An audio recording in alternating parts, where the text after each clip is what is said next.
Ken Saro-wiwa was sentenced to death by hanging after he and 8 of his colleagues were found guilty by a civil disturbances tribunal for their alleged involvement in the killing of 4 chiefs in Ogoni, Rivers State, Nigeria. There is no possibility whatsoever that I or Mossad could ever have planned any such action, and I will forever disavow it, no matter what any forum decides upon. I appeal to you, my Lord, for only one thing. The Ogoni people have suffered tremendously in this country. They have made tremendous contributions to this country. Niger Delta itself is in serious trouble. We need every assistance that we can get. It started in 1990 when Ken Saro-wiwa and a few of his friends formed a group called Movement for the Survival of Ogoni People, MOSOP. They were seeking social, physical and economic development of Ogoni land, as they stood entirely against the bad condition of their environment caused by the oil drilling activities of Shell and Chevron.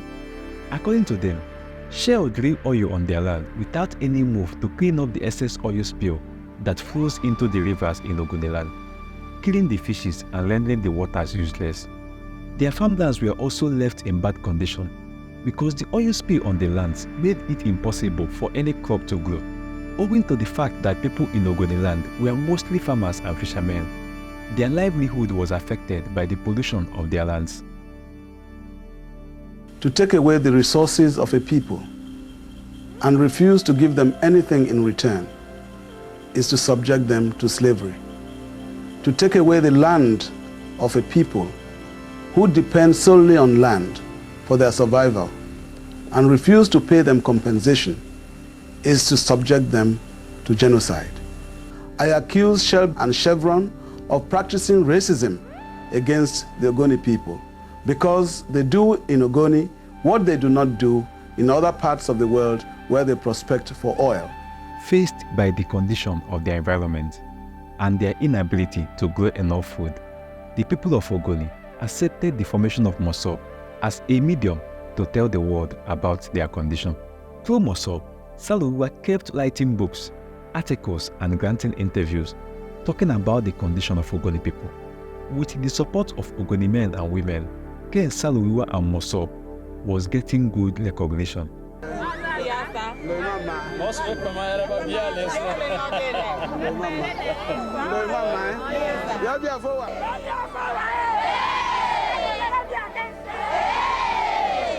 In January 1993, MOSOP declared that Shell was no longer welcome to operate in Ogoni land.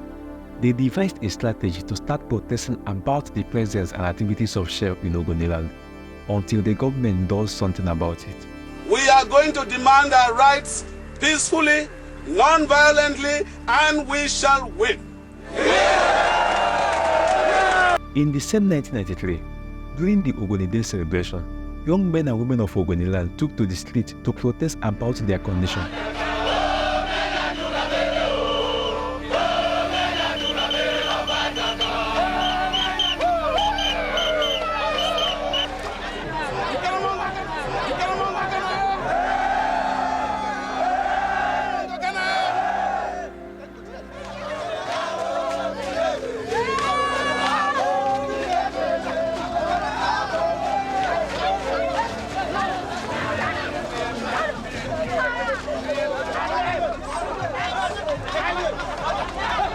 Although the protests were just a peaceful march, carried out with leaf branches on their hands, while singing and shouting for help, but Shell wrote to the government that they were being attacked and requested for police protection.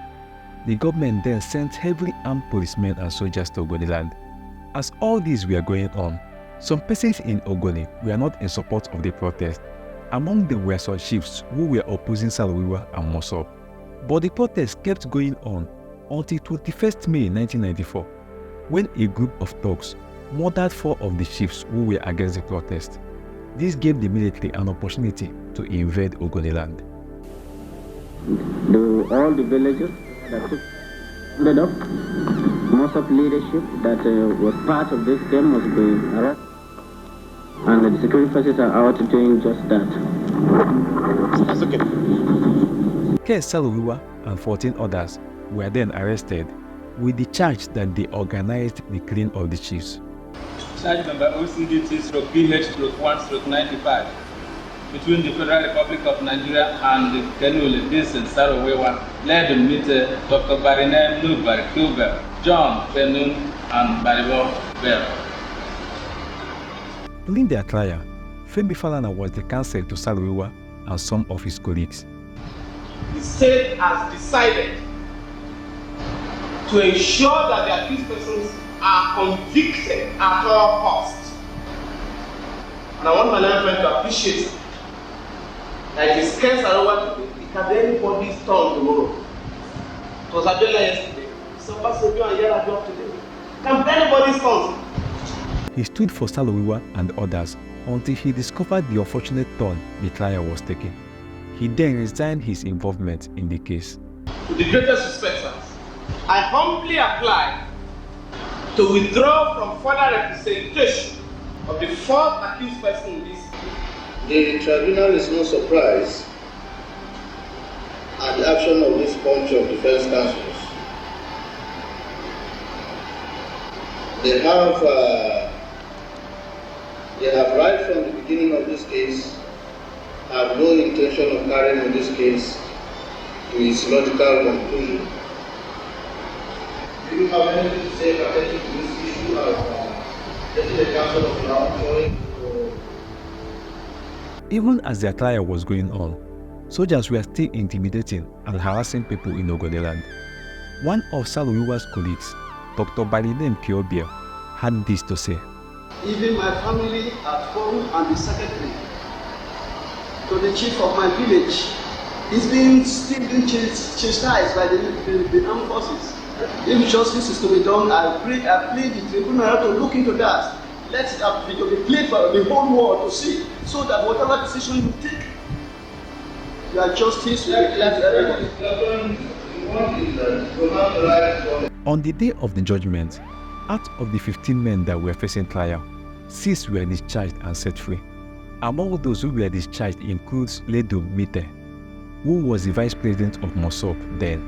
After the judgment was read, when they pronounced, they said they discharged me. At first I had, well, oh God, thank God. But next, when I heard what they were saying, they condemned this thing, I broke down and cried. He was the person holding me in that court.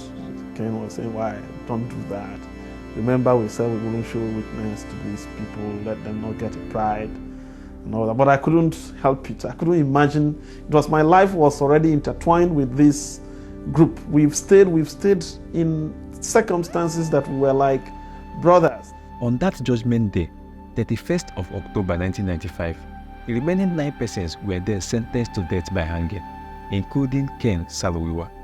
While waiting for the day they would be hanged, many international organizations spoke against the judgment, including the Commonwealth Organization, which later placed sanctions on Nigeria for the government's decision to hang Saro-wiwa and his colleagues, despite the advice not to do so. Also, while on trial and detention, an international organization called Goldman Environmental Foundation gave Saro-wiwa an award for his doggedness in the fight against environmental pollution. His son, Ken Wiwa Jr., picked the award in the name of his father, with an acceptance note written by Ken Saro-wiwa, which was smuggled out from prison and sent to his son to read at the award presentation event. As far back as 1968, I have publicly protested shell spoliation of our Ogoni lands to satisfy the company's needs. And when in 1990 I founded the movement for the survival of the Ogoni people, which was to mobilize the entire 500,000 Ogoni to campaign against Shell's insensitive devastation of their environment. The massive and unstinting support which the campaign received from Ogoni youth, the sacrifice which they made in defense of their patrimony, compelled me to dedicate the prize to the Ogoni youth. Despite all this, Saro-wiwa and 8 of his colleagues were later hanged to death on that day, November 10, 1995. Even after their hanging, the protests did not stop. There were protests even in the United States to give more international attention to their death and seek justice for the Ogoni people. May the souls of Ken Saro-wiwa and 8 of his colleagues including the souls of the 4 Ogoni chiefs. Rest in peace. Thank you for watching. Don't forget to like this video, follow, and subscribe. More will be coming your way.